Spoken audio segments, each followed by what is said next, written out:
our expenditure, as already said, Estonia's expenditure next year will be 5.4% of GDP. So these are not empty words. We are doing what we can, and I hope that this is also example to other countries. Thank you.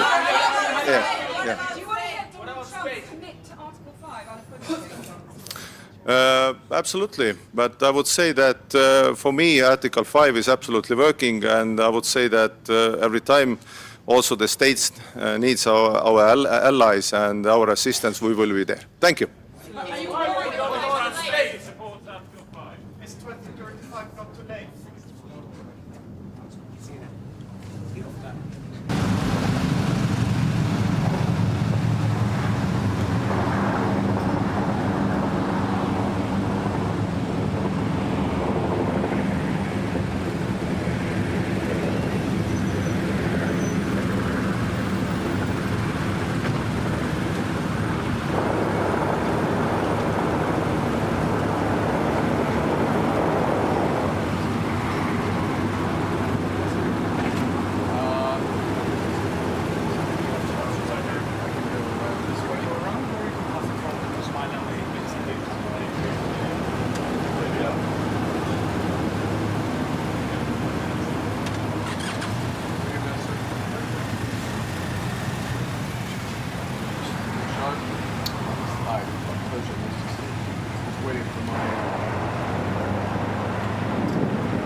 Prime Minister. So, Prime Minister, I'm sorry. this is the length of this meeting is really not indicative of the historic dimension. I think, you know, we are connecting the dots now in NATO by getting the resources necessary to deliver on the capabilities. That's the important part. And from the Norwegian side, we will talk about the Arctic, the high north. NATO needs to be present there. That's where we are eyes and ears of NATO next to neighbor Russia. And we need to be talking about our common effort to support Ukraine. That is not really agenda point here, but we need to do it when we are together around the table. Prime Minister, huge commitment from the northern NATO members, huge commitment from Norway, Finland, Sweden, the Baltics, the Poles as well. Do you feel as the southern neighbours, and we go further geographically south, that NATO members just don't have the same interest in spending 3.5% and getting to 5%, including infrastructure? Well, I mean, this declaration is historic. We are 32 allies supporting that ambition, which is huge. I mean, remember, we have been struggling to get above 2%, and now we said 3.5%, which is necessary in order to reach our capabilities. And I just take it that, you know, we're going to do that together. A crucial decision when it comes We are to all behind that declaration. Prime Minister, Norway deploys soldiers to Finnish Lapland, to FLF force. What you can tell about that? Well, Finland is our closest neighbor and friend, now NATO ally, and we work very closely together on Finnish dimension, which is along land border. Norwegian dimension is along sea border. And that's what the Northern Nordic is all about. It's about understanding each other's situation and supporting security from the collective perspective. Prime Minister, Prime Minister, get in the way of the 5% target that is actually implemented. Please, once more. What could actually get in the way of implementing the 5% target? Well, I think, the important part now is the percentage is set. But it's only important if we're able to have that translated into the capabilities. So we have to invest in the right equipment that goes together. If we all do the same thing just because we want to be similar, that is not delivering. So we have NATO plans, which we agreed in Vilnius and in Washington. We have a new command structure we need to get working. So we really have to be investing in the right capabilities in the right sequence. What about Spain, who say that they can do it less? But why won't Donald Trump say publicly? Well, I think we have 3.5 plus 1.5. The 1.5 is a kind of a new dimension, but I can tell you there's a lot we need to do in order to support our defense. From a Norwegian perspective, we have infrastructure, we have ports, we have defense against cyber, a lot of enabling capacities in society that we have to support. Prime Minister, it seems everybody here is flattering Donald Trump and tempering him. Is this the best strategy to deal with Donald Trump? I think we have to deal man to man, woman to woman, woman to man. We have to be allies. But everything revolves around his ego. We deal with our allies as close friends and partners, and that goes for all. Prime Minister, Thank you. Are you worried about Mr. Trump's somewhat ambiguous comments on Article 5? Do you think it's still working? I take it the U.S. is 100% behind NATO obligations and Article 5. Thank you.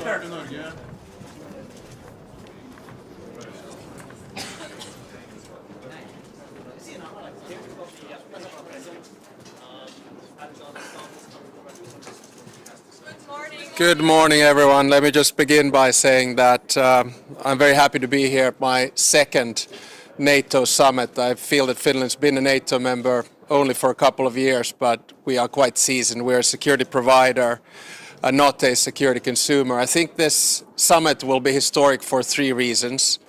The first reason is that we go back to the roots of the alliance. In other words, functioning as a collective comprehensive defense system to deter Russia. The second one is that we go back to the defense expenditure levels of the Cold War, 3.5% plus 1.5.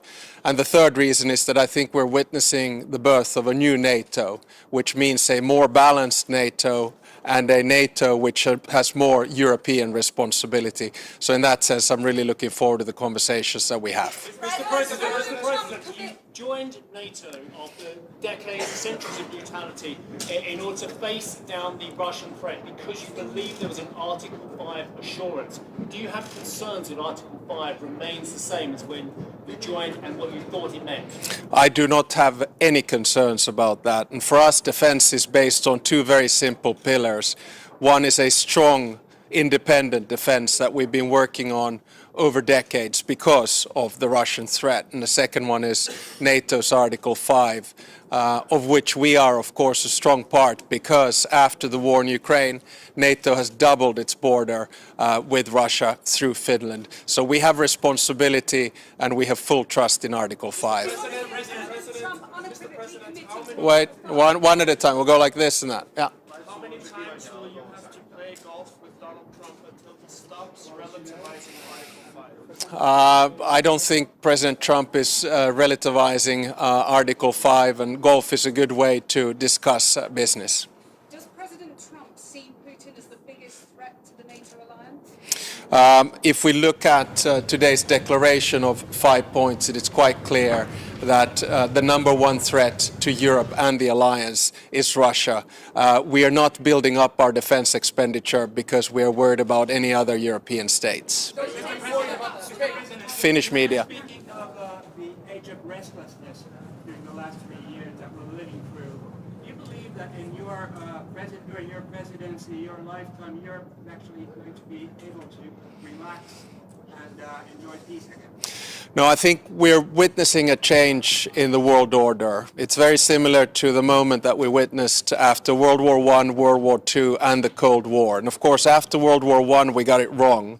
After World War II, the balance was more or less right. And after the Cold War, I think we got intellectually lazy. Now we need to sort things out, understand that the time of Western dominance is over. We're moving towards a world which is more transactional, which is more multipolar, and which is more disorderly. And this means, at least for a country like Finland, that we need to have close allies and we need to work on building up our security and defense. I'll take. Tämä on NATOlle hyvin keskeinen kokous, monella tapaa historiallinen 3 syystä. Ensimmäinen syy on se, että NATO palaa juurilleen, eli toimittaa vasteen Venäjälle. Toinen syy on se, että palaamme kylmän sodan aikaisiin puolustusmenoihin. Ja 3. syy on se, että syntyy uusi NATO, joka on eurooppalaisempi ja tasapainoisempi. Do you want me to translate?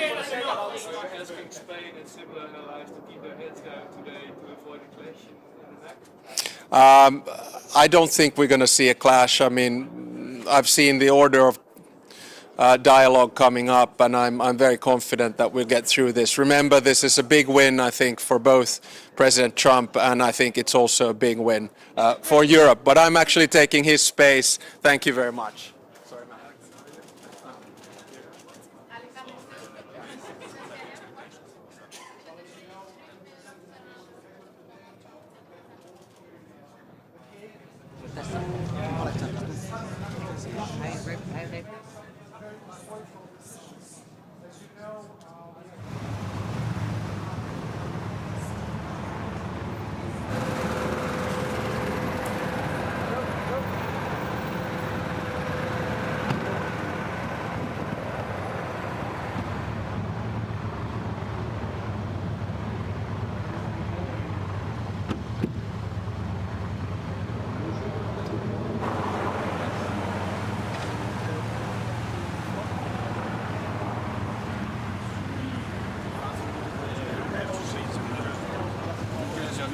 Then I can.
Without that, so I have to... Fully discreet? Yes.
Goedemorgen.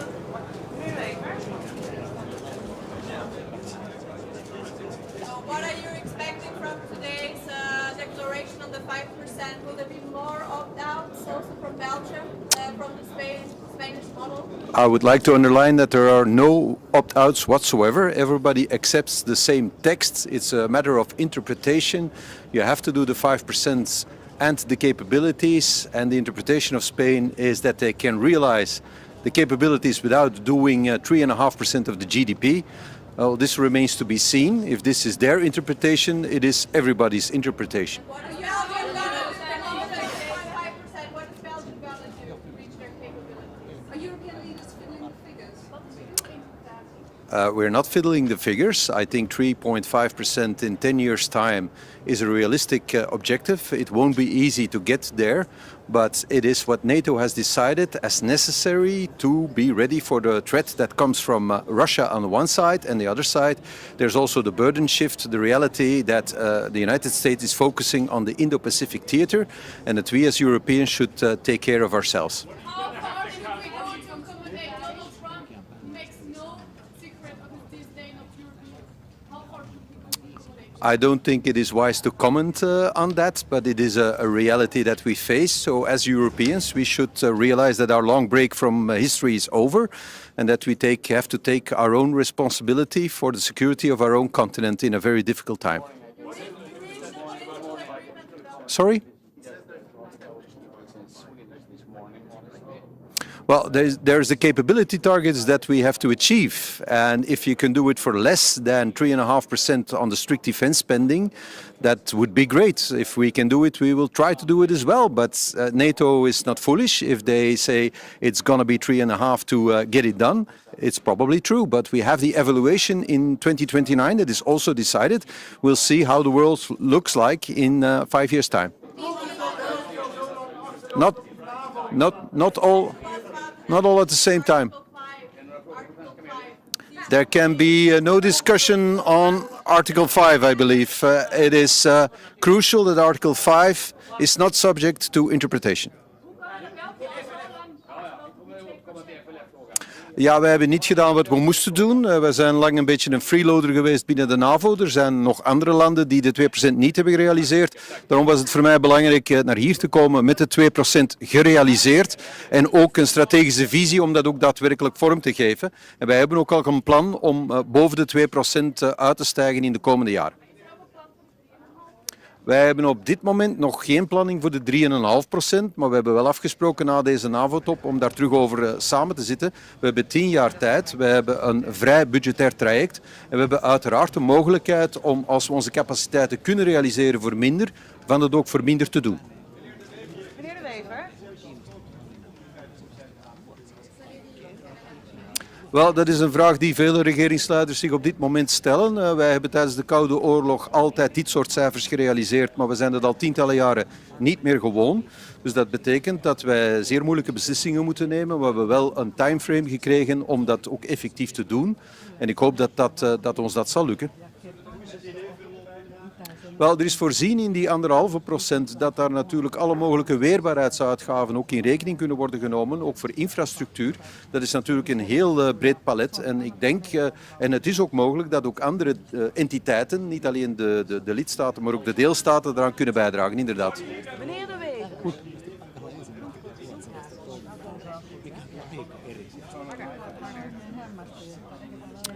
Het diner was nu niet van een aard dat wij allemaal heel serieuze besprekingen met elkaar hebben gehad. Dat was eerder een opwarmertje voor wat er vandaag moet gebeuren. Dus dat is gezellig verlopen. Meneer De Wever.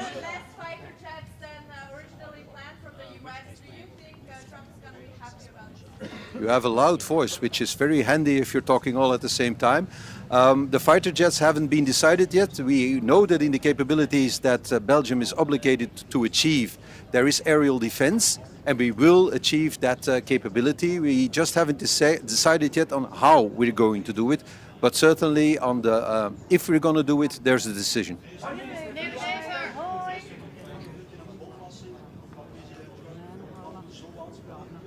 Well, ik zal dat zien, maar ik ben daar eerlijk gezegd niet bang van. En als die er komt, dan zal ik er ook niet van onder de indruk zijn, eerlijk gezegd. Dat zal ik zien, hè. Dat hangt er vanaf. Ik weet niet of dat ik die ga krijgen, die bolwassing. We zullen dat wel zien. Maar ik maak me daar helemaal niet zenuwachtig over. Wij zijn een autonoom land en wij zijn geen kolonie van een ander land.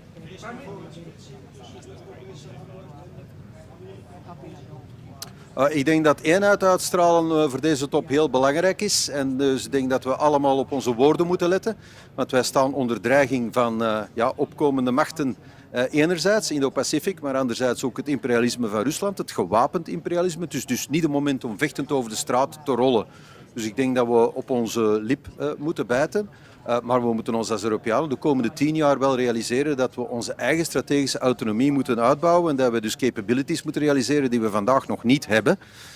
Anders zullen wij het geopolitieke spel moeten blijven ondergaan in plaats van spelen.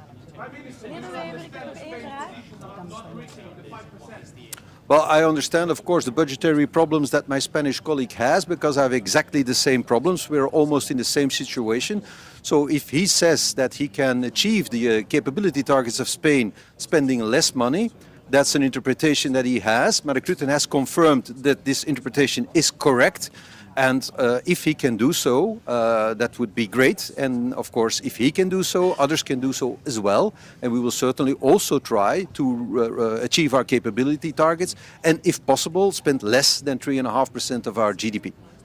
Okay? We accept the same text for the 32 NATO members. It's important to stress upon that. There is no opt-out. There are no special treatments for any member state. It is the same text. And if the interpretation of Spain is correct, anybody can interpret the text in the same way. Okay?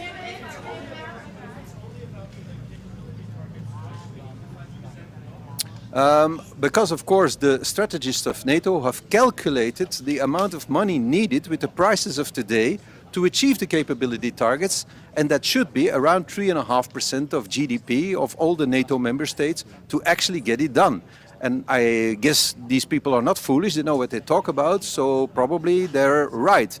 It would be great to see that you can do what is calculated to be 3.5 for 2.1, as Pedro Sanchez has said. If he can do so, he's a genius, and of course geniality inspires people.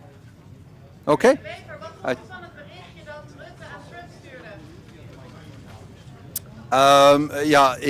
U weet dat ik met een Nederlandse vrouw getrouwd ben en dat ik dus heel erg houd van dit land. Dus voor mij was het heel bijzonder en een beetje thuiskomen. Dankjewel. Ik denk dat Mark Rutte een moeilijke job heeft om iedereen in deze alliantie tevreden te houden. En dat hij veel moeite doet om zich van die taak te kwijten. Maar was het niet een beetje over de top? Hij doet veel moeite om zich van die taak te kwijten.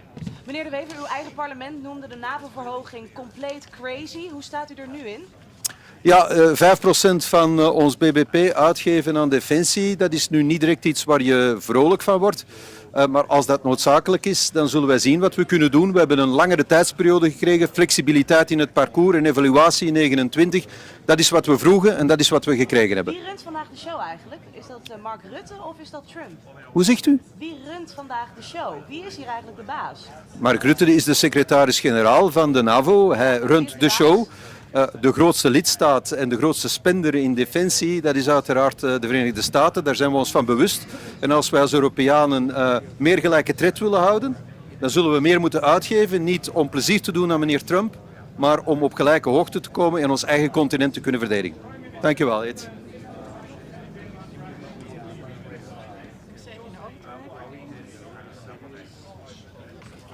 I'm not saying that I'm not going to spend 3.5%. We accept the capability targets. We have already augmented our defense spending. We're planning to do more.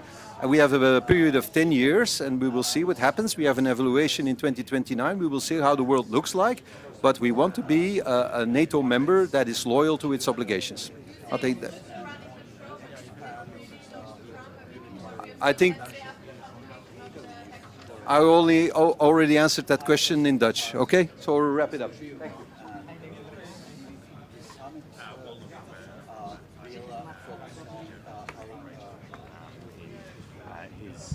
His custodianship of NATO.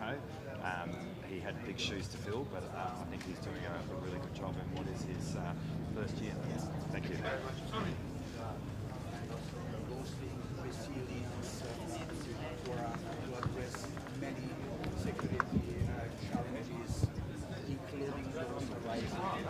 Dzień dobry, witam Państwa bardzo serdecznie. Szanowni Państwo, no, mój 11. i ostatni szczyt NATO. Bardzo się cieszę, że spotykamy się i cieszę się, że wszystko zapowiada jedność krajów sojuszu także i tym razem. Przede wszystkim w tej najważniejszej i ostatnio bardzo często rozważanej kwestii podwyższenia wydatków na obronność.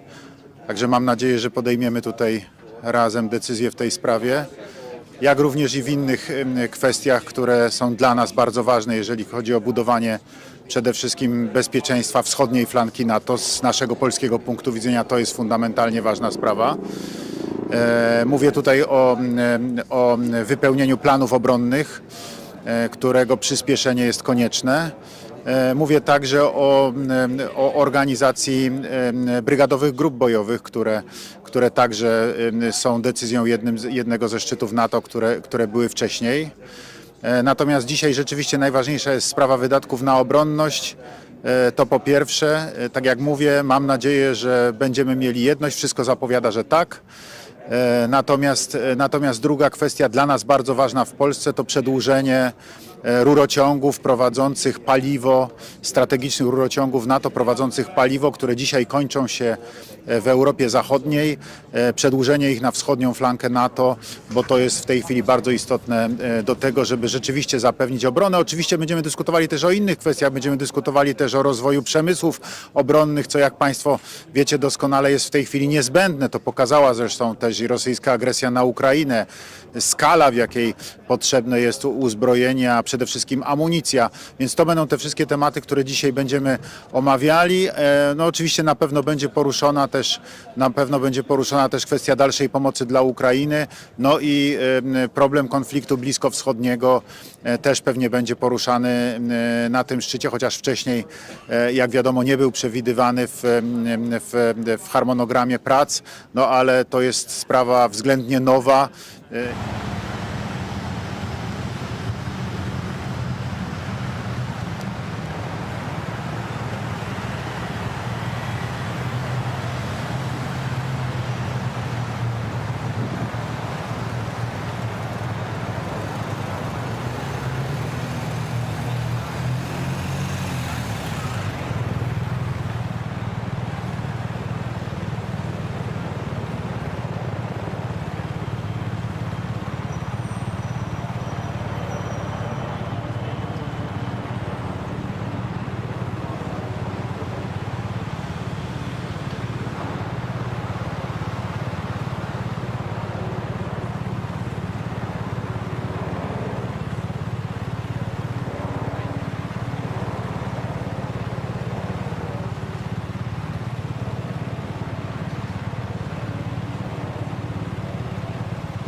Prime Minister. Good morning. Let me start by, first of all, as a country at the outer edge of the Eastern Mediterranean, welcome the ceasefire that was brokered by President Trump between Israel and Iran. But at the same time, let me express my firm belief that permanent solutions can only be found through active diplomacy. At the same time, it's important not to forget the other aspects of this regional crisis. It is absolutely necessary that we implement a ceasefire in Gaza, that humanitarian aid flows into Gaza. And this is a big component of a permanent solution to the problem of instability in the region. Now, coming to the summit, I think it is very encouraging that we have all agreed to a significant increase in our defense spending. I have been a strong proponent of the need for Europe to step up our military spending and take more ownership over our own collective defense. Greece is a country which is currently spending more than 3% on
Wir sehen einem historischen NATO-Gipfel entgegen. Ich möchte zunächst einmal dem Generalsekretär Mark Rutte herzlich Dank sagen für die Vorbereitung, die sehr gute Vorbereitung dieses NATO-Gipfels. Wir hatten gestern Abend bereits Gelegenheit, mit den Staats- und Regierungschefs zu einem Abendessen zusammenzukommen und über verschiedene Themen miteinander zu sprechen.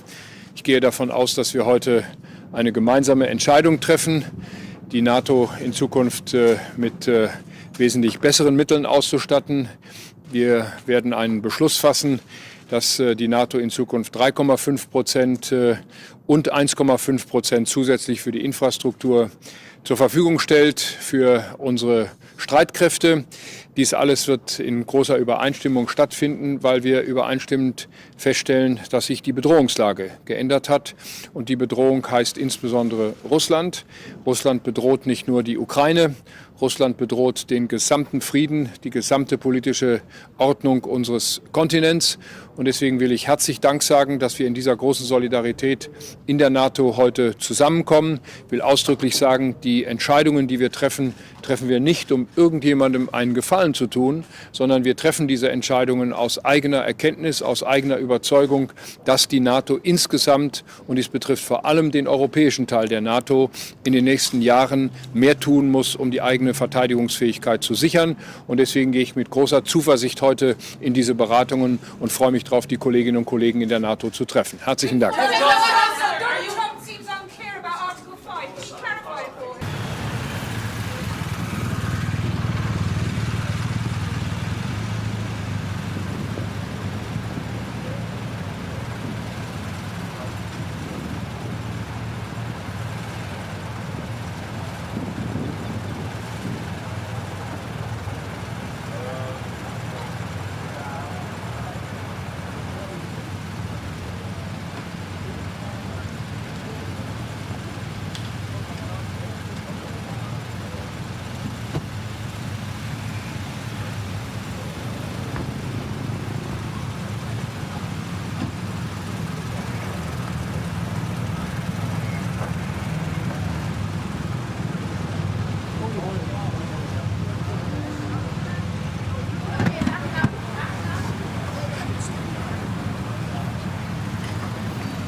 Good morning, everybody.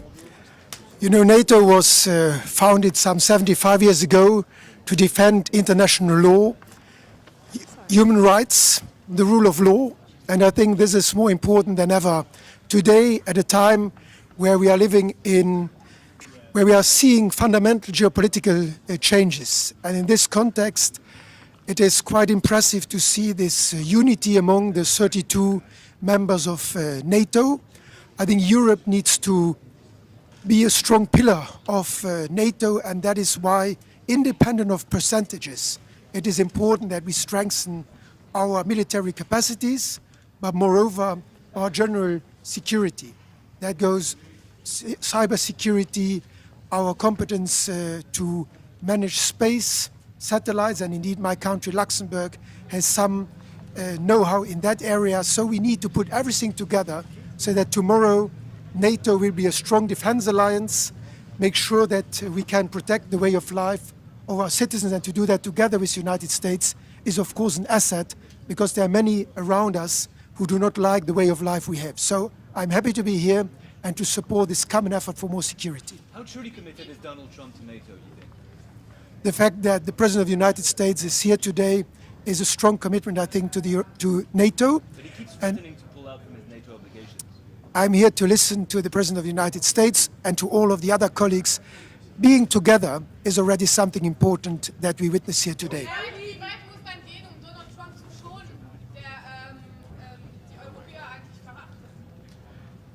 Wir sollten nicht nur nach Amerika schauen, wenn wir über unsere eigene Sicherheit nachdenken.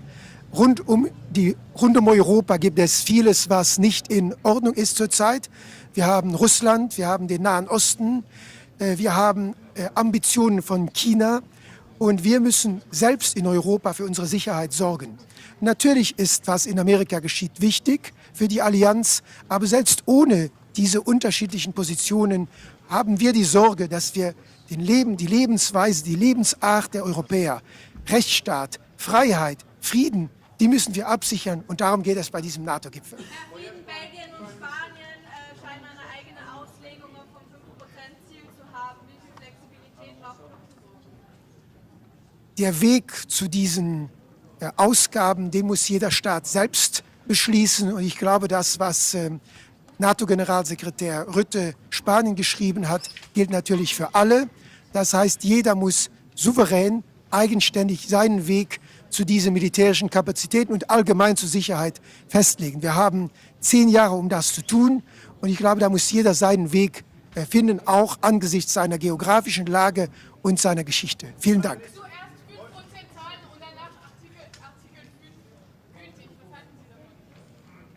Artikel 5 ist ein Grundelement der NATO-Charta seit 1949. Das ist die Ursache, weshalb, glaube ich, viele von uns in NATO-Mitglied sind. Auch mein Land als Gründungsmitglied der NATO. Wir werden geschützt auch von den anderen. Und deshalb ist jeder, der hier etwas dazu beiträgt, ist auch ein Garant für die Freiheit und den Frieden anderer Staaten. Und deshalb gilt Artikel 5, auch Artikel 3. Wir müssen alle etwas dazu beitragen, um Sicherheit, Frieden und Freiheit zu garantieren. Vielen Dank. Prime Minister, Luxembourg's been getting a free pass as well, hasn't it? It hasn't even got to 2% of spending yet, like the Spanish as well. Why hasn't Luxembourg got to 2% spending? And what are the hopes to get to 3.5%, sir?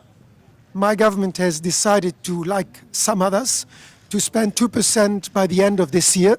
So we are in line with many others, and our goal is to continue to increase our collective effort in the years to come. Thank you. Are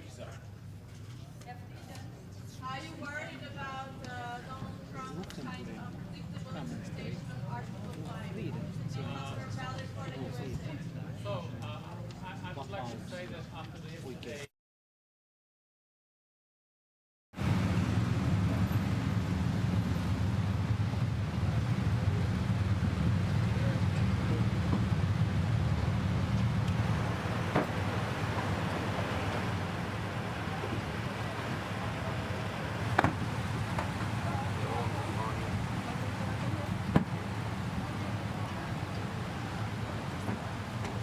yesterday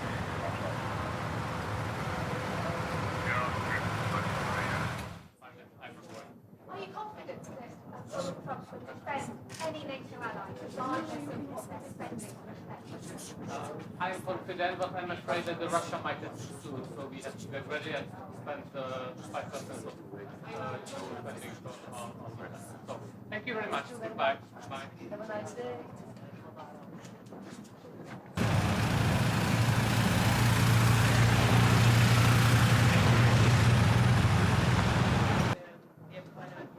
Gastar tudo isso ontem, Marco Rutte, bom dia, na mensagem que tocou com Donald Trump, tornou pública nas redes sociais.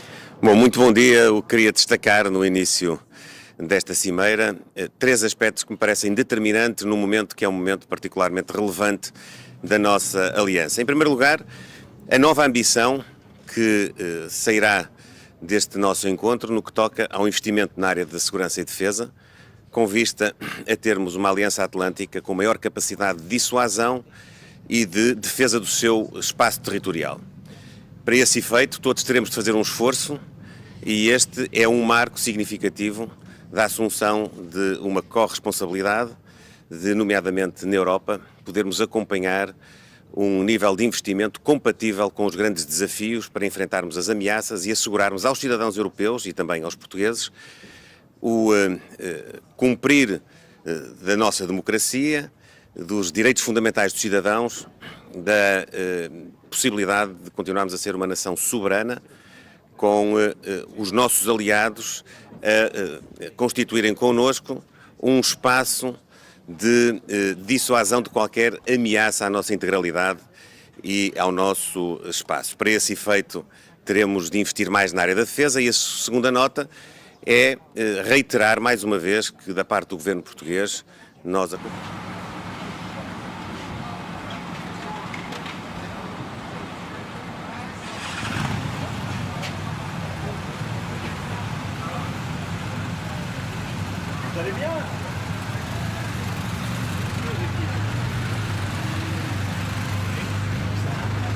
Oui, très bien.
Prime Minister.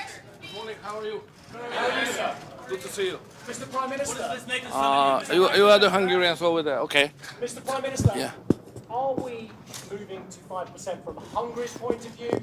If so, is this of a level to deter Russian aggression? And is NATO creating more problems in its relationship? Too long. The question is too long. Sorry. Okay, so Come back to the 5%. Yeah. With one precondition. So we are able to do it. It's not easy, but the whole calculation of budget regulation of European Union must be changed. So if we keep the regulation as it is, nobody in the European Union is able to fulfill 5%, whatever they say. So we have to recalculate everything in a different method. In that case, we can do. Aren't you fiddling the figures? Sorry? Aren't you fiddling the figures? Creative accounting. You like it? Mr. Orban, isn't it concerning that our global security depends on one man's ego, Donald Trump's? I don't think so. The international order is more based on common sense. And the President of the United States is a man of the common sense. As you have seen just recently, to manage the conflict between Iran and Israel. So he's the man of common sense.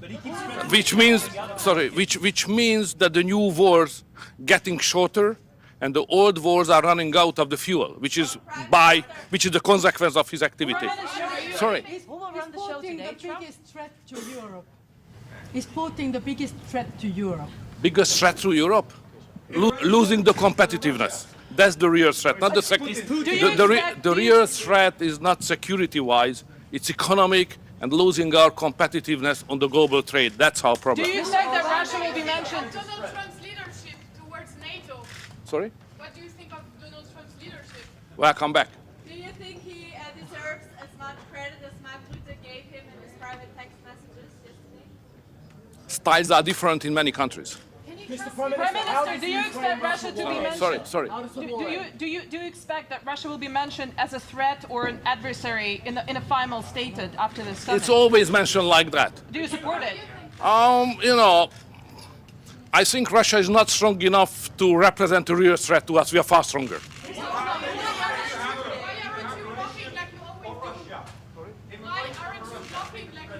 Blocking what? No, we don't block it.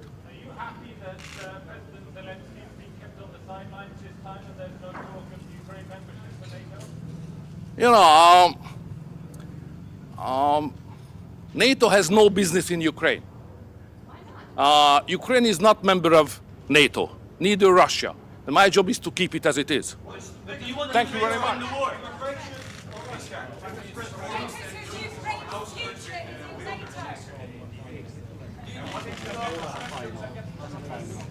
Good morning. It's always good to talk after Victor. First of all, I would like to say that this is a very important meeting, and this is not about the technical details or about the decisions of secondary importance. I think we should choose the motto, make NATO great again. And in the center of this ambition is 5% level of spending. 5% do not deter. The percentages do not fight on the battlefield, but they must be translated into the cash, and the cash should be translated into real capabilities. We have to admit we are lagging behind of Russia. And Russia is producing much more equipment and ammunition as we taken together.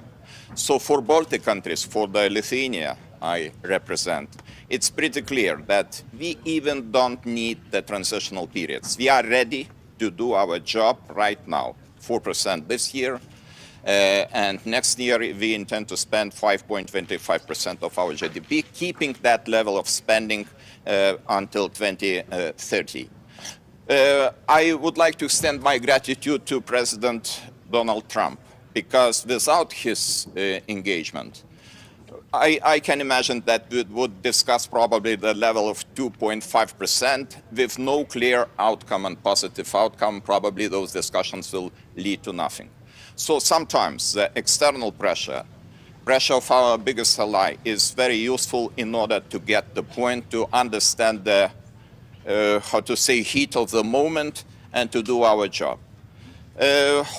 why we need 5% in my country? We need in order to modernize our army, to create the national division, and to be ready to grant the best conditions for our allies, for our best friends and allies, Germany, United States. The 1,000 soldiers are stationed in Lithuania, United States soldiers. We have very ambitious plan to have full-scale German brigade until 2027. So for that, we need financial resources, and we are ready to do that. Mr. President, we just heard Mr. Sorry, it's not. Mr. Orban just said that actually the biggest threat to Europe is lack of competition, lack of competitiveness. When he was asked if Mr. Putin is the biggest threat, I presume you believe Mr. Putin. I could agree with Victor in this regard, that competition is important. But you know, we should understand very well, without the security, without our readiness to defend every inch of Allied territories, all other remaining issues are just not relevant. Because if we lose our territorial integrity and independence, why we need this competitiveness? For what? Do you believe Donald Trump would come to your aid if you were attacked? Do you believe Donald Trump would come to your aid if you were attacked? I believe here in Article 5, and I think that Article 5 is very simple. One for all for one. And lots of different interpretations. I am looking forward to hear and to listen what will be the description of Article 5. But in my understanding, Article 5 is pretty clear. But Trump keeps changing his mind. I don't think so, and I really appreciate the President Trump. If he would not interested in the future of the NATO, why he would push these 5% on the table? I think this is very important to understand. If some person is interested to get the organization stronger, then proposals are coming, and proposals are coming from our biggest ally, and we have to respect those proposals. But Mr. President, what do you think? What is your assessment? Why Russia poses so big threat to us now? What are Mr. Putin's goals at the moment? Let's go to the year 2007, 2008. Mr. Putin said that the largest tragedy of 20th century was the collapse of Soviet Union.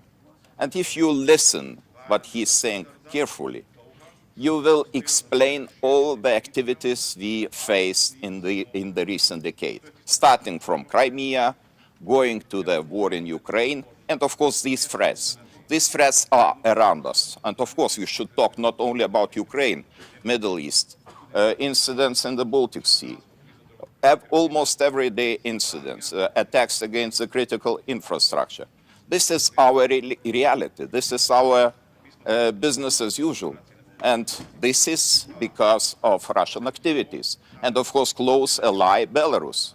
Because Belarus is another issue, and we have very long border with Belarus. And we face another kind of hybrid activities, for example, in the form of illegal and instrumentalized migration. Mr. President. I'm from the Netherlands. We have Dutch soldiers in your country. Do you hope that they follow the German decision to We appreciate very much your contribution, because this is integral part of EFP troops in Lithuania, and we all are working as a one strong power. 2035, of course, looking from our perspective, it is too late, because as I mentioned, we are ready to spend immediately 5%, and we would be happy to see that our allies, our partners, we are ready to do the same. But you know, NATO, like the European Council, is the organization of the consensus. If they reach the consensus, and the consensus is 2035, let's be like that, and I hope that we will increase the financing every year, consequently, in order to reach this target. Mr. President, given that everyone seems to be... As a forerunner on defense spending, how concerned are you about the flexible interpretation of the 5% target from Spain and Belgium? Do you think this can actually jeopardize I read the sentence. Allies are obliged to spend 5%, 3.5% on the core defense spending, 1.5% on additional infrastructure spending, and to do that until 2035. And I cannot see any interpretations in the text. We all are obliged, and this is our common duty, to do the best. We should just make organization capable to withstand the pressure, not necessarily only the pressure of Russian Federation, but also the pressure of some other hostile nations. So this is our task. Everyone seems to be having a different interpretation of what Donald Trump meant about Article 5. Do you believe that allies should have this conversation today at the table? I don't know if there will be some conversation. It would be very useful, because it would be pretty clear what is the Article 5. And maybe we need this very frank discussion about Article 5. Because so what are you telling the Prime Minister about your goals for NATO and Article 5 today? We're with them all the way. I mean, if you take a look at the numbers, we're with them. And they have very big things to announce today. I don't know if you've taken the vote or you're going to take the vote, but I've been asking them to go up to 5% for a number of years, and they're going up to 5%. That's a big, from 2%. And a lot of people didn't even pay the 2%. So I think it's going to be very big news. NATO is going to become very strong with us, and I appreciate doing it. And perhaps you want to talk about it. Absolutely. Let me first, before I go to the spending, I just want to recognize your decisive action on Iran. Thank you. You are a man of strength, but you're also a man of peace. And the fact that you are now also successful in getting this ceasefire done between Israel and Iran, I really want to commend you for that. Thank you. And I think this is important for the whole world. Then on spending, it's absolutely true. I want to state here, without President Trump, this would not have happened. In 3 stages. When you became president in 2016, 2017, you forced Europeans and Canadians to pay more. At this moment, the result of that phase is 1 trillion extra aggregate defense spending by the Canadians and the Europeans. Then came phase 2, when you became president in January last year. Phase 2 is that all the countries not yet on 2% have now committed to the 2%. This is the old goal from Wales in 2014. 7 were not on 2%. Some were saying somewhere in the 2030s. Now this year, all of them, including Canada, including Italy, including Belgium, they have all now committed to the 2%. And now comes the big splash. Today, we will decide to go to 5%. We have to keep ourselves safe for our adversaries, but also because it is fair to equalize with the United States. With this 5%, the Europeans and the Canadians will equalize their defense spending with the United States. So this is not about American taxpayers paying more.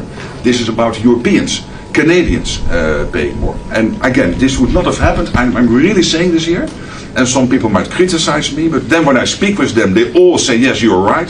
This would not have happened if you would not have been elected in 2016 and re-elected last year and back into office in January. So I want to thank you. Well, thank you very much. It's a great victory for everybody, I think. And we will be equalized very shortly, and that's the way it has to be. And it's going to be a lot of money, too, a lot of defense. It's trillions extra. Yeah, and we have a great relationship, and we've had a great relationship from the beginning. Highly respected man, and yeah, we appreciate you being here too, everybody. We really do. We have a tremendous group of people on my left and a tremendous group of people on my right. They might be even better than my people. I know. Let's have a fight. Let's figure it out. Anyway, but we appreciate it, and we've had a tremendous relationship, Mark and I, and we've really worked on this subject for a long time. Yeah. When Biden was here, it just died like everything else died. And now it's, you're going to take, I guess, a vote today, right? Absolutely. Today we will decide unanimously to do this. That's my absolute conviction. So we can't talk about it until the vote's taken, because sometimes, you know, strange things happen with us, but I think you're going to I'm not too worried. I think you're going to do very well. Everyone's very happy about it. Go ahead, yes. Mr. President, how is the Iran-Israel ceasefire going, in your opinion? I think very good. I think very good. Israel came back yesterday. I was so proud of them because they came back. You know, they went out because they felt there was a violation, and technically they were right, but it just wouldn't have worked out very well. and they brought the planes back. They had gone on to another journey because there was a little bit of a violation, and I said, you got to get them back. And they came back, and it was a great thing, and it's going very well. Mr. President, what are your sort of response to the foreign minister saying he still wants to enrich nuclear? Hello, Katie. She's so great, this one. Any question she asks, I'll answer. Well, maybe I better not say that. What was your question? What is your response to the Iranian foreign minister continuing to say Iran will enrich uranium and pursue nuclear weapons? Well, I don't know if they've said that, but I'll tell you, the last thing they want to do is enrich anything right now. They want to recover. And we won't let that happen, number one. Militarily, we won't. I think we'll end up having somewhat of a relationship with Iran. I see it. Look, I've had a relationship over the last 4 days. They agreed to the ceasefire. And it was a very equal agreement. They both said, that's enough. They both said it. But no, they won't do that. The last thing they want to do, Katie, is enrich. They're not looking to, they're not, can you imagine after all of that, they're going to say, oh, let's go and do a bomb. You know, there could be a day in the future, and then somebody else taking our place will be saying, don't do it. And maybe they won't do it as well, I don't know. But they're not going to have a bomb, and they're not going to enrich. And we believe all of the stuff is down there. We don't think they had nearly the time, because to get that out is a very difficult thing. It's not like moving a package or taking this carpet up and moving it. It's very difficult. It's very dangerous to do. We believe it's all down there. We had a tremendous victory, a tremendous hit, and because of that, I don't think they would have been down there, because they knew we were coming. When they know we're coming, they're not going to be down in that 30 stories underground. So. No, I think it was just a tremendous victory for everybody, including Iran. Look, they've got a country, and they've got oil, and they're very smart people, and they can come back. Israel got hit very hard, especially the last couple of days. Israel was hit really hard. Those ballistic missiles, boy, they took out a lot of buildings, and they've been great. Bibi Netanyahu should be very proud of himself, and they've really been great. But they're not going to be building bombs for a long time. Mr. President, what's your reaction to the intelligence reports saying that the Iranian nuclear sites were only partially devastated, not entirely? Yeah, well, they said it was actually, the report said it could have been they don't know. I mean, they did a report. I could have Pete talk to it because his department did the report. They really don't know. I think Israel's going to be telling us very soon, because Bibi is going to have people involved in that whole situation. We hear it was obliteration. It was a virtual obliteration. When you take a look at the ground above, don't forget, the flame is all underground. But everything above, if you look at the before and the after picture, everything above is burned black. The trees, everything. There's one building, but that's a building that sunk substantially into the granite, so that, the fire goes right over it. I believe it was total obliteration. I believe they didn't have a chance to get anything out because we acted fast. If it would have taken 2 weeks maybe, but it's very hard to remove that kind of material. Very hard and very dangerous for them to remove it. Plus, they knew we were coming. And if they know we're coming, they're not going to be down there. There aren't too many people that are going to be down there. Pete, do you have something to say about that? Well, Mr. President, when you talk to the people who built the bombs, understand what those bombs can do, and deliver those bombs, they landed precisely where they were supposed to, so it was a flawless mission. Flawless. Right down where we knew they needed to enter, and given the 30,000 pounds of explosives and capability of those munitions, it was devastation underneath Fordo. And the amount of munitions, 6 per location, any assessment that tells you it was something otherwise is speculating with other motives. And we know that because when you actually look at the report, by the way, it was a top secret report, it was preliminary. It was low confidence. All right, so this isn't. You make assessments based on what you know. And it said it could be very devastating, very serious. Moderate to severe, and we believe far more likely severe and obliterated. So this is a political motive here. Is there a leak investigation? Of course, we're doing a leak investigation with the FBI right now because this information is for internal purposes, battle damage assessments, and CNN and others are trying to spin it to make the president look bad when this was an overwhelming success. We had a tremendous success, and this is the New York Times. I call it the failing New York Times. It's going to hell. And CNN, which, as you know, very few people are watching. And you would think they'd do the opposite. You would think they'd want to say, this was an unbelievable success. And the thing that hurts me is it's really demeaning to the pilots and the people that put that whole thing together, the generals. That was a perfect operation. And when you look at the holes, and this was done from 52,000 feet, there was no moon, there was no light, and those 3 holes are right together. And also, and nobody talks about this, we shot 30 Tomahawks from submarines, in particular one submarine, but that was 400 miles away. And every one of those Tomahawks hit within a foot of where they were supposed to hit. Took out a lot of buildings that Israel wasn't able to get. We took them out with Tomahawks. We don't even talk about that. This was a devastating attack, and it knocked them for a loop. And you know, if it didn't, they wouldn't have settled. If they had won, if we didn't take it out, they wouldn't have settled. Somebody mentioned that to me last night. If that thing wasn't devastated, they would have never settled. Marco, do you have something to say? No, first of all this stuff about the intelligence, this is what a leaker is telling you the intelligence says. That's the game these people play. They read it, and then they go out and characterize it the way they want it characterized, and they're leakers. This is the game they play. So that's number one. Number two, here's a fact. The conversion facility, which you can't do a nuclear weapon without a conversion facility. We can't even find where it is, where it used to be on the map. You can't even find where it used to be because the whole thing is just blackened out. It's gone. It's wiped out. It's wiped out. Then we dropped 12 of the strongest bombs on the planet right down the hole in 2 places. Everything underneath that mountain is in bad shape. And I refer you to the statement of the IAEA, Mr. Grossi. Yes. You know what he said? He said there was Iran, the way it looked the day before the attack, and what their nuclear program looks like now. 2 very different things. They are way behind where they were just 7 days ago.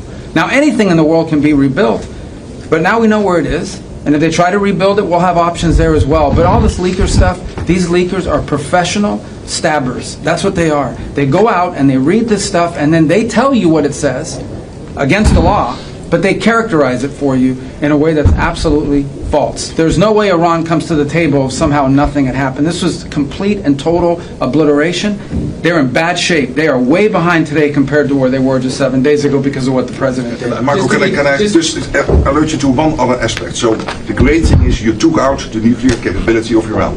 This was crucial. You did it in a way which is extremely impressive. But the signal sends to the rest of the world that this president, when it comes to it, yes, he is a man of peace, but if necessary, he is willing to use strength, the enormous strength of the American military. So I think that signal to the rest of the world, this is far beyond Iran, is extremely important. So let me also point us to that aspect of what happened. They went down, Iran went down to the site afterwards. They said it's so devastated, and they settled when they saw what we did to it. And frankly, if we didn't do that, they would have had a lot of ammunition to keep going. They wouldn't have settled. Somebody brought that up, and 2 Iranians went down to see it, and they called back and they said, this place is gone. So it's just fake news by CNN, which has got no ratings. It's a failed network. Anybody here from CNN, by the way? Because you're a really disgraceful network. MSNBC, I think, is actually worse. But they're all pretty bad. But yours is good, Katie, I'll tell you. Mr. President, you know what Marco reminded me of? He did such a nice job there. It was 9 years ago I had to debate this guy. He was not easy. I think he even got better. But when you were into your little thing, I said, this is when I had to debate this guy. You think it's easy to debate him? It's not easy. How long do you think that the Iranian nuclear program has been put back by these strikes? Years or totally obliterated? I think basically decades, because I don't think they'll ever do it again. I just don't think they're going to do it. I think they're going to take their oil, they're going to have some missiles, and they'll have some defense. I think they've had it. I mean, they just went through hell. I think they've had it. The last thing they want to do is enrich. They've been trying to do it. By the way, it's hard to enrich. And, you know, when you look at a site like that, very, very hard to build. Very, very hard, very expensive. They spent trillions of dollars trying to do this thing, and they didn't come up with it. And we're actually getting along with them very well right now. But had we not succeeded with that hit ended the war. That hit ended the war. I don't want to use an example of Hiroshima. I don't want to use an example of Nagasaki. But that was essentially the same thing. That ended that war. This ended that with the war. If we didn't take that out, they'd be fighting right now. Mr. President? Yeah. If the Iranians do rebuild, would the United States... If they rebuild? Would the United States strike again? And I have also a question about Russia. But I'm not going to have to worry about that. It's gone for years. Very tough to rebuild because the whole thing has collapsed. In other words, inside, it's all collapsed. Nobody can get in to see it because it's collapsed. You can't go in to see a room that has, 10 million tons of rock in it. And the tunnels are totally collapsed. But if they rebuild? Well, they've already looked at the tunnels. This was an unbelievable hit by genius pilots and genius people in the military, and they're not being given credit for it because we have scum that's in this group, and not all of you are. You have some great reporters, but you have scum. CNN is scum. MSDNC is scum. The New York Times is scum. They're bad people. They're sick. And what they've done is they're trying to make this unbelievable victory into something less. Now, even they admit that it was hit very hard, okay? But it wasn't hit hard. It was hit brutally, and it knocked it out. The original word that I use, I guess it got us in trouble because it's a strong word. It was obliteration. And you'll see that. And it's going to come out. Israel is doing a report on it now, I understand.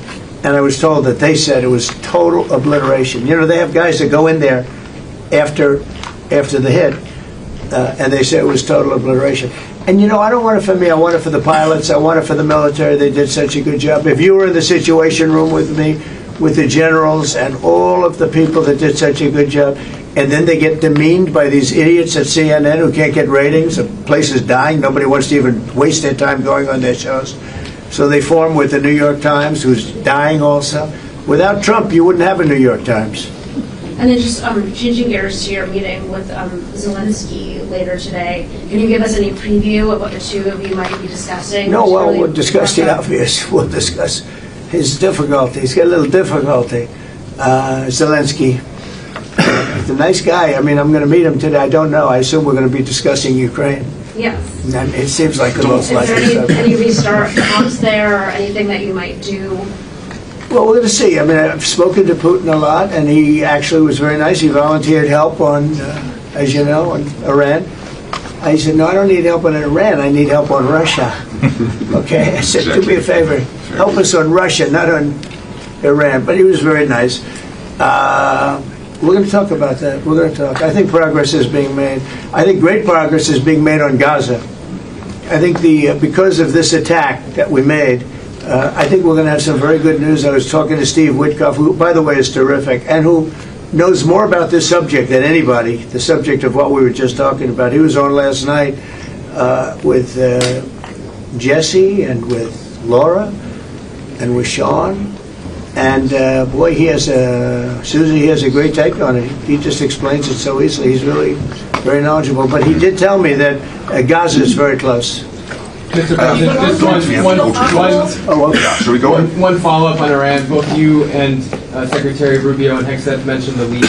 But can you clarify, is the intelligence correct or is the intelligence wrong? Well, the intelligence was very inconclusive. Okay. The intelligence says we don't know. It could have been very severe. That's what the intelligence says. So I guess that's correct. But I think we can take the we don't know. It was very severe. It was obliteration. And you'd think that a media outlet would say, isn't that a great thing? I mean, more importantly for the pilots, for the military, you take their guts out. You take their absolute guts out. They had a tremendous attack. There was a complete obliteration. The other team, the other group, Iran, said, let's stop this. And you know what? Israel said it too. Very smart. They fought like hell, and then they said, let's stop. And they're going to build themselves. And I really see it as sticking. I mean, we may do papers on it, Marco. Maybe we're going to do papers. I don't even know if you need them. They're not going to be fighting each other. They've had it. They've had a big fight, like two kids in a schoolyard. You know, they fight like hell. You can't stop them. Let them fight for about 2-3 minutes. Then it's easy to stop them. And then Daddy has to sometimes use strong language to You have to use strong language. Every once in a while you have to use a certain word. I think we have to join the other senator. Yes, we're going to join some other group. Yes, thank you. Katie, one last question. Do you believe she's so good. That's the only reason I Thank you, Mr. President. She used to be very difficult, but now she's... Go ahead. Do you believe that this strike on the Iranian nuclear program will lead to the release of the hostages in Gaza? I think that it helped a little bit. It showed a lot of power. Yeah, I think it helped, but we're going to get separately, even before this, we were very close to making a deal on Gaza. I think this helped, yes. Okay, thank you, Kevin. Thank you, Thank you, everybody. Thank you, Press. Thank you. Let's go. Cool, guys. Thank you, Press.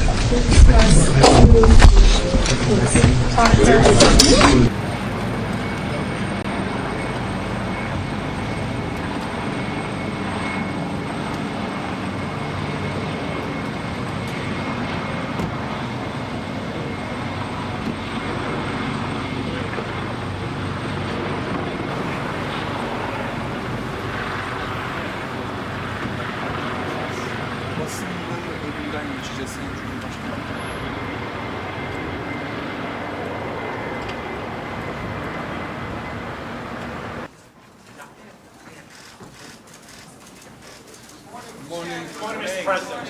Good morning. Good morning, Mr. President. Where are you going to hold the summit next year? Good morning. Good morning. Mr. President, ceasefire.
Let me check.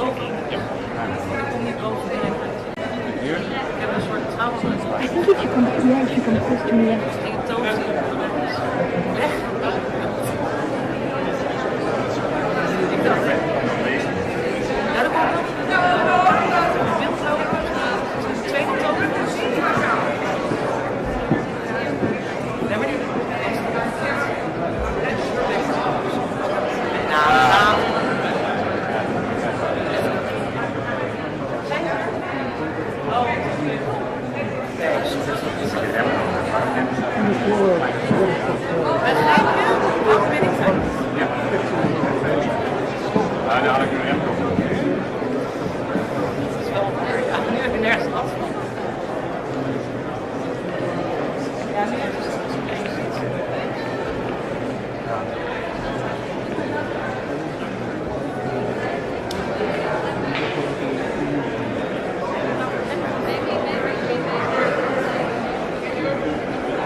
We moeten dat toch allemaal over.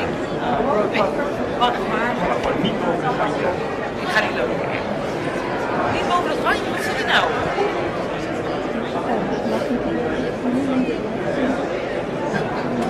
Ik probeer het vanaf het eerste komen.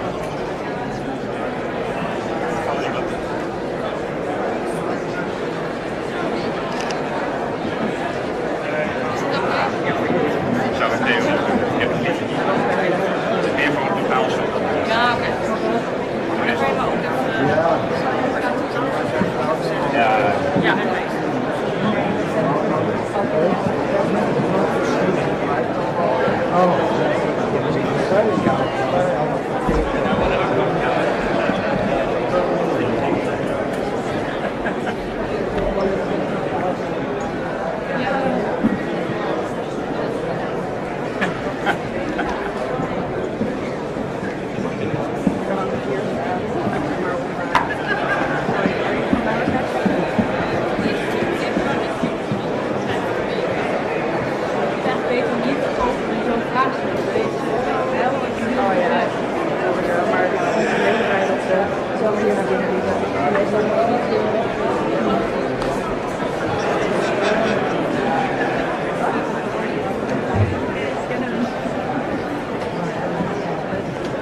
His Excellency, Mr. Bart de Wever, Prime Minister of the Kingdom of Belgium.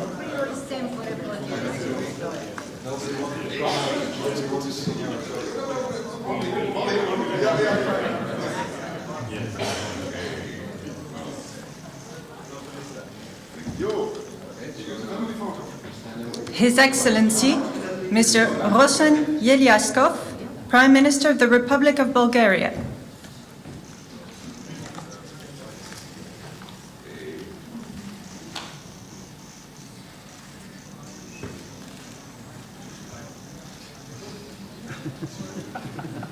Her Excellency, Ms. Gordana Silyanovska-Davkova, President of the Republic of North Macedonia.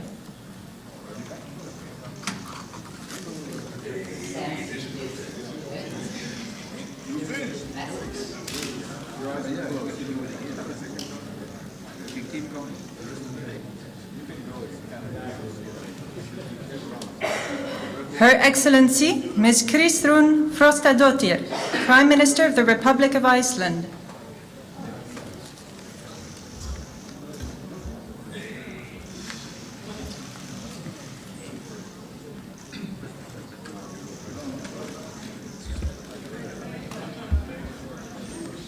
The Right Honourable Mark Carney, Prime Minister of Canada.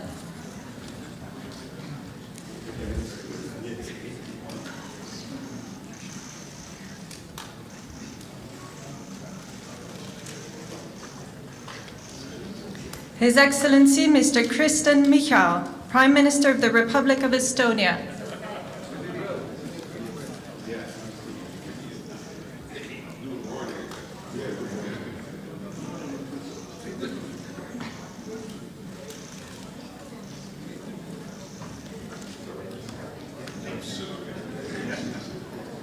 His Excellency Mr. Peter Pellegrini, President of the Slovak Republic.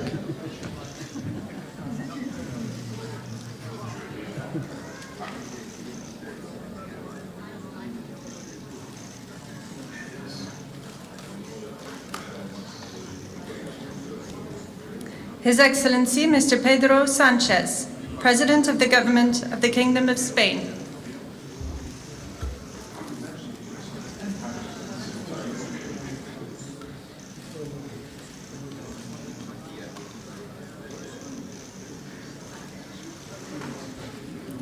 His Excellency Dr. Robert Golob, Prime Minister of the Republic of Slovenia.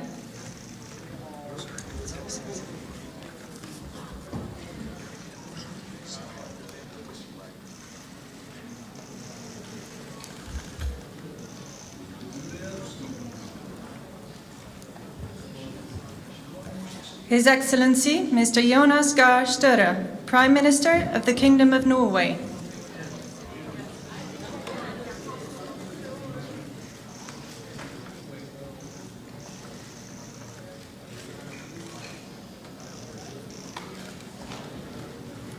His Excellency Mr. Edi Rama, Prime Minister of the Republic of Albania.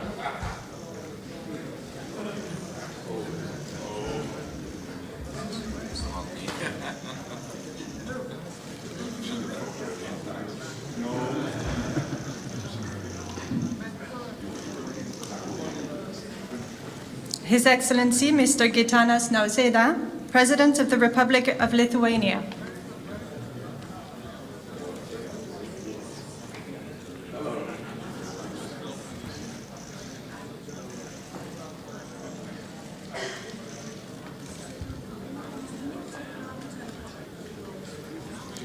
His Excellency Mr. Andrzej Duda, President of the Republic of Poland.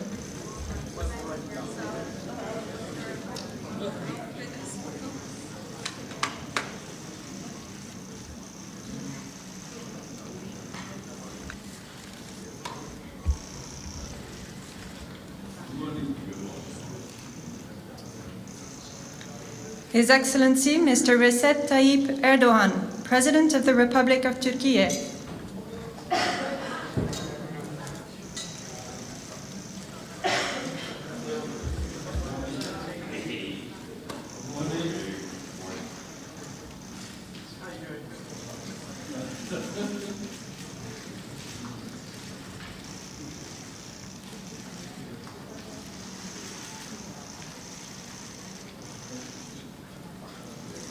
His Excellency Mr. Edgars Rinkēvičs, President of the Republic of Latvia.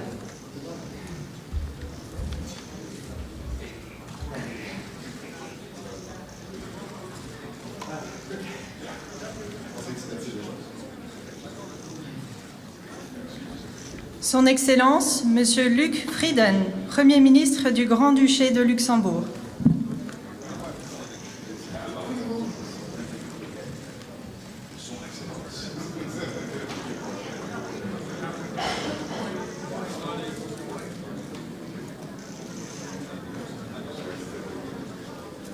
His Excellency Mr. Luis Montenegro, Prime Minister of the Portuguese Republic.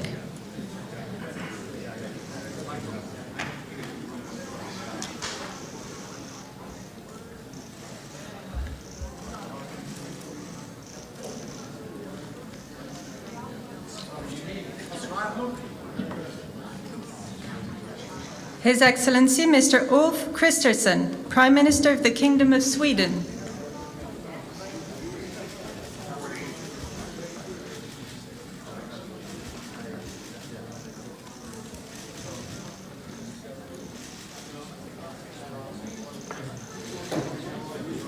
His Excellency Mr. Jakub Milatovic, President of Montenegro.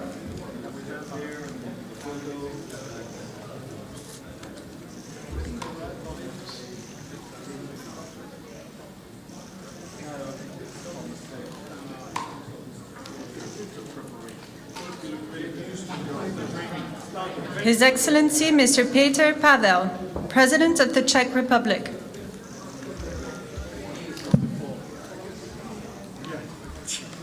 Thank you for that advice. Just as I'm going up. We'll trip your 2 days before time we're having, so that makes things easier. His Excellency Mr. Nicu Jordan, President of Romania. Plus the stairs were pretty. Yesterday, that's not the moment we want to take down.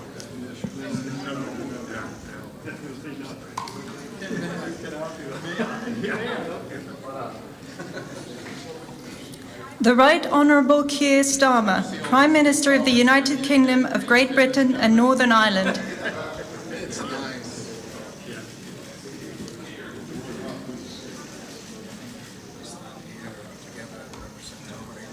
then we go on. Yeah. We go on.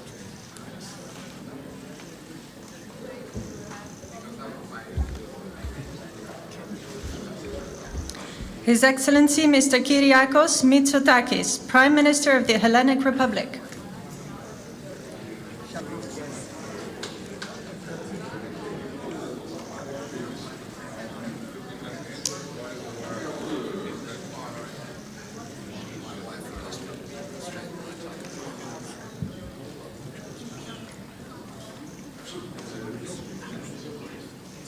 His Excellency Mr. Alexander Stubb, President of the Republic of Finland.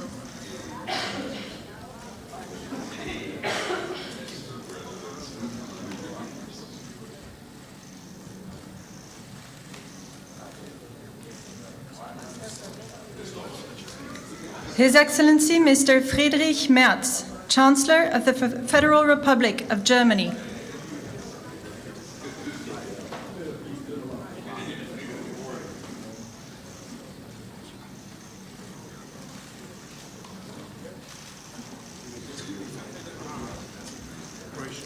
Her Excellency Ms. Mette Frederiksen, Prime Minister of the Kingdom of Denmark.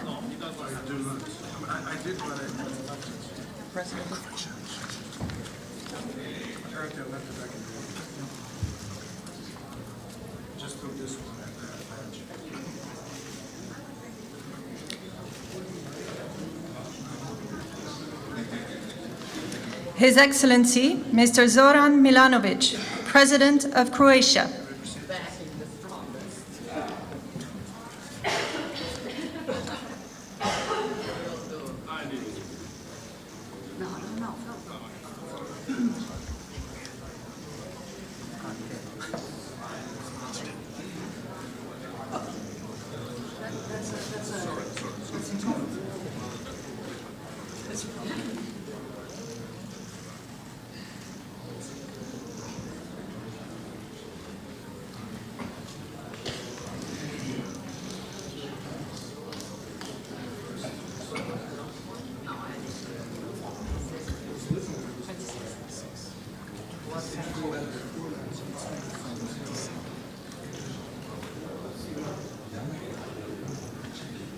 His Excellency Mr. Viktor Orbán, Prime Minister of Hungary.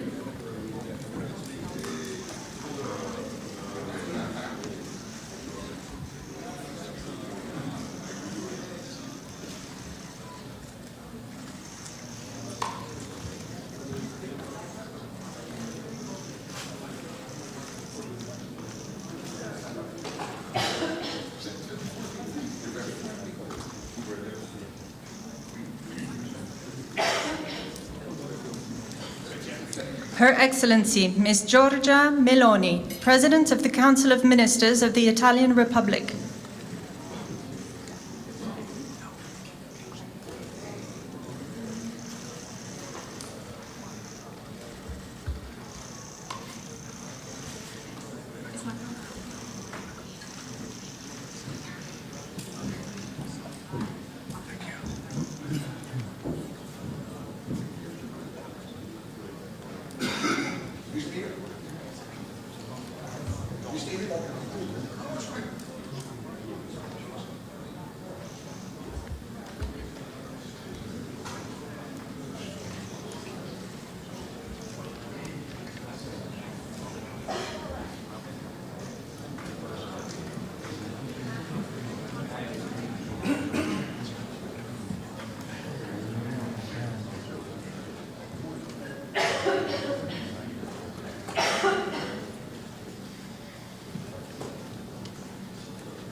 Son Excellence, Monsieur Emmanuel Macron, Président de la République française.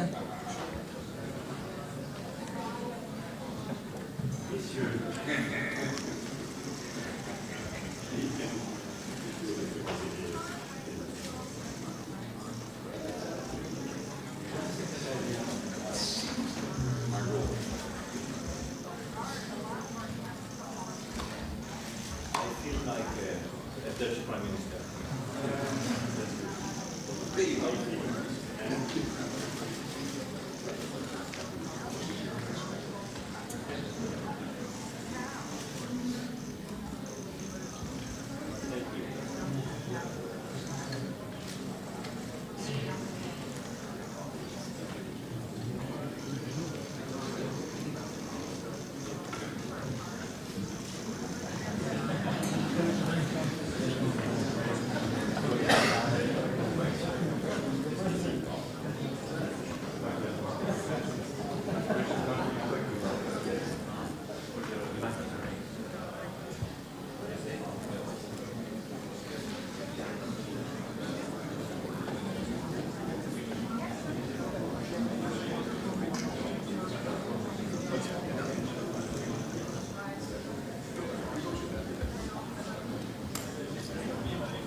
Alle telefoons naar buiten.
Maar hier bij mij ik ga maar naar achter dat ik een beetje in het midden sta. Dat is fijn. Mevrouw, sorry, maar ik heb een badge. Moet je kijken, ik dacht dat wij zo close waren. Nee, maar gewoon tussendoor, dat maakt niet uit. Dat lukt niet door. Ik kan heel lang.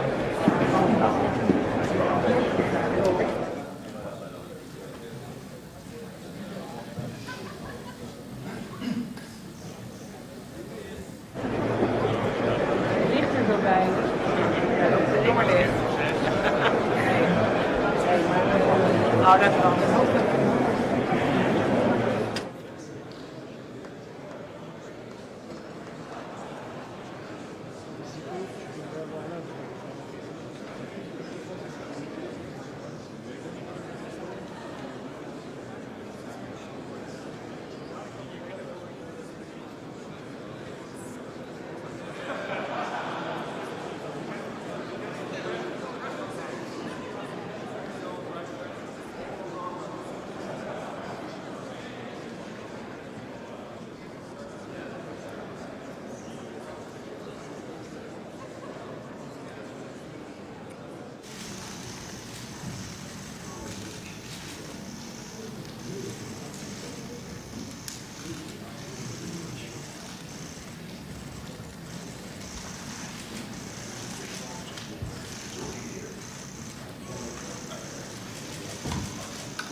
Back in a second for the picture.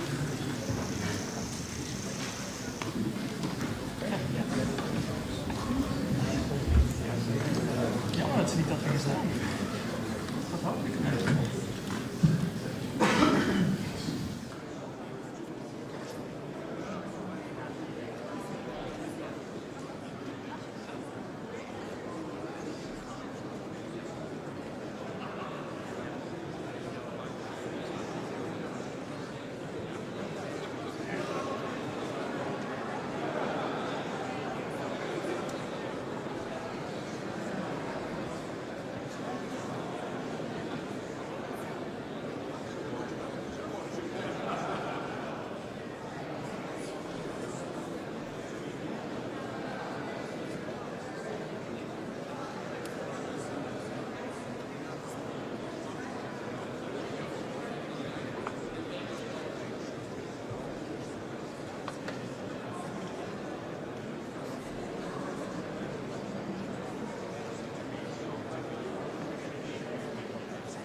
Ja, wij wachten gewoon dus. Even kijken, wij komen er nu aan. Tijd wordt 25 minuten. Oh, voor de komstrook. Ja, ik ga het. Even kijken. Ja. Doen we nog even de pers komen? Hoe lang blijven we hier staan?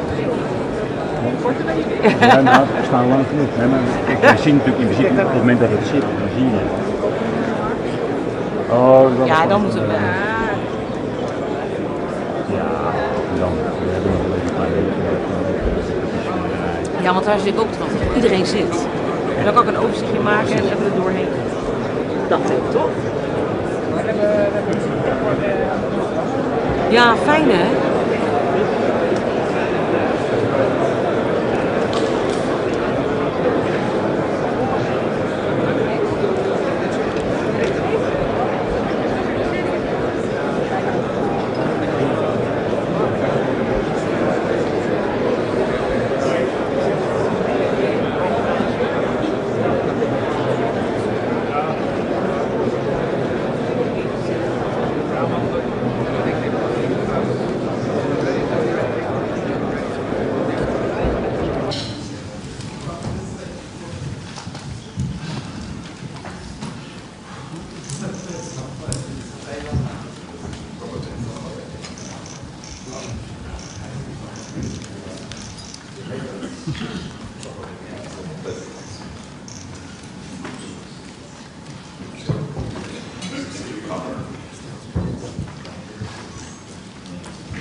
Can you please tell me if you got a screenshot?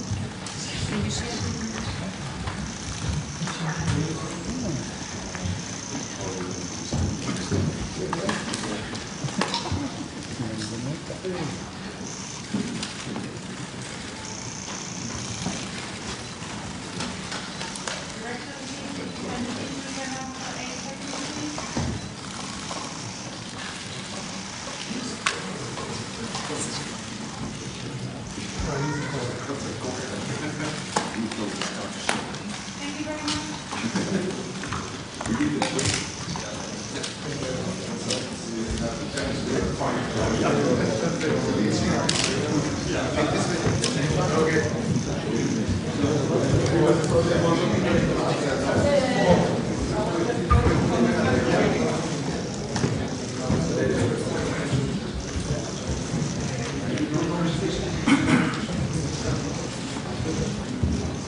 The Netherlands, a small country shaped by water and by the people who refuse to give in to it.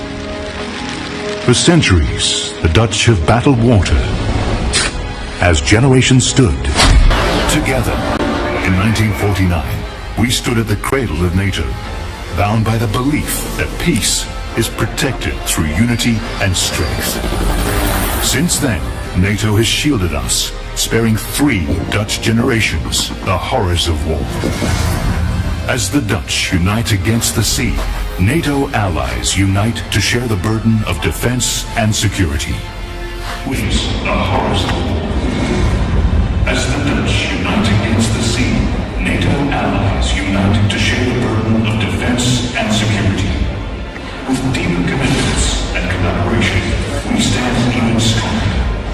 Backed by partners around the world, 32 nations stand as one. We stand firm against our foes, on land, at sea, in the skies, in space, and cyberspace. Peace is our purpose, deterrence our shield, readiness our promise.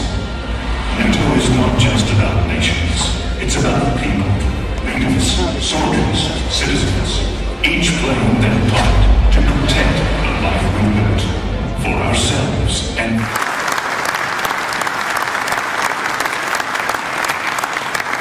So, good morning. Good morning to you all, and welcome to this leaders session of the North Atlantic Council. We meet at a dangerous moment for our 1 billion citizens. Good morning to you all, and welcome to this leaders session of the grouping of adversaries seeks to divide and challenge us. There's war in the Middle East, terrorism poses a persistent threat, and new technologies bring opportunities, but also many serious security challenges. In the face of this, we stand together, united in NATO, the most powerful defensive alliance in world history. History has shown that North America and Europe working together is a winning combination. Our adversaries know this. Our enduring commitment to Article 5, that an attack on one is an attack on all, sends a powerful message. In this meeting, we will take historic, transformational decisions to make our people safer through a stronger, fairer, and more lethal NATO. To make NATO stronger, we have a concrete plan for all allies to spend 5% of GDP on defense. It will go towards core defense as well as defense and security-related investments. This decision is deeply rooted in our core mission and is required to resource our plans and readiness. This will also make NATO fairer, to ensure anyone and everyone contributes their fair share for our security. For too long, one ally, the United States, carried too much of the burden of that commitment, and that changes today. President Trump, dear Donald, you made this change possible. Your leadership on this has already produced $1 trillion in extra spending from European allies since 2016. And the decisions today will produce trillions more for our common defense to make us stronger and fairer by equalizing spending between America and America's allies. Allies will also agree to further increase defense production so that our armed forces have everything they need. That means a huge expansion of our defense industrial base on both sides of the Atlantic. That's good for our security, it's good for our economies and good for our jobs. Our decisions include continuing our support to Ukraine, while also pushing for a just and lasting peace. We all want the bloodshed to stop. We call on Russia to end its aggression against Ukraine. Let me now turn to Prime Minister of the Netherlands, Dick Schoof, whose government and people are graciously hosting us here. Thank you to the media for joining us. We will continue our discussions in just a moment, but first, and with the media here, please, Dick Schoof, your introductory remarks. Thank you, Mark. Colleagues, friends, allies, on behalf of the Dutch government, welcome to The Hague. This is the NATO summit, the first NATO summit ever to be held in the Netherlands. And we are honored to have you here in the city. It has been speaking in the language of peace and justice ever since the first Hague Peace Conference was held in 1899. I'm convinced that after today, The Hague will also be known as the city of collective purpose, unity and resolve. After all, we are about to write history. We are about to make decisions leading to an unprecedented increase in our collective defense spending and a new financial balance in our alliance. Both are urgent, both are necessary, and both will help make our transatlantic bond even stronger. So we can do justice to our founding principles of democracy, liberty and the rule of law, as laid down in the Washington Treaty. The last NATO event held in The Hague was a foreign minister meeting in 1989, just as the Iron Curtain was beginning to break apart on the eve of the Cold War's end. And for a period, we hoped and believed that relations with Russia would continue to thaw. But the end of history turned out to be an illusion. An illusion that was shattered for good when Russia brutally invaded Ukraine. So today, there is a renewed awareness in our ranks that peace cannot be taken for granted. That it must be protected constantly and with conviction. And yes, peace comes at a cost. We must act on this swiftly and decisively. So let's stand united and embrace the The Hague Defense Investment Plan. Let's go to work and write that history today. Thank you.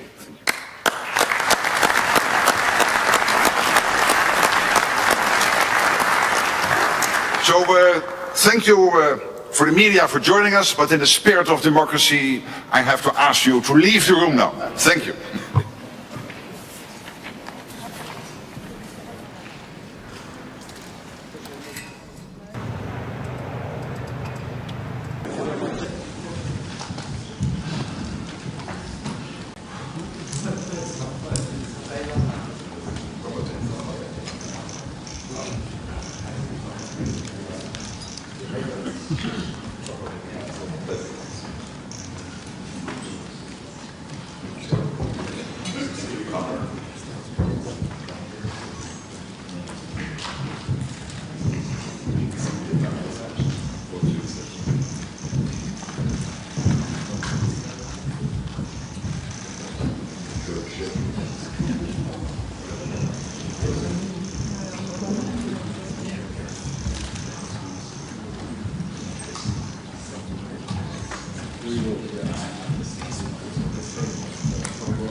Can you please tell me if you got a screenshot? Can you see it?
Excellency, Mr.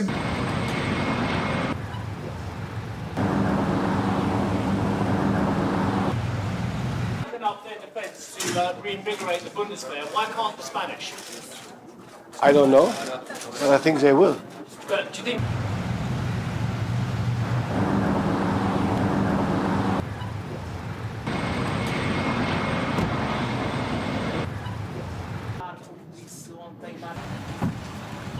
Article 5, and I think... Do you believe that allies...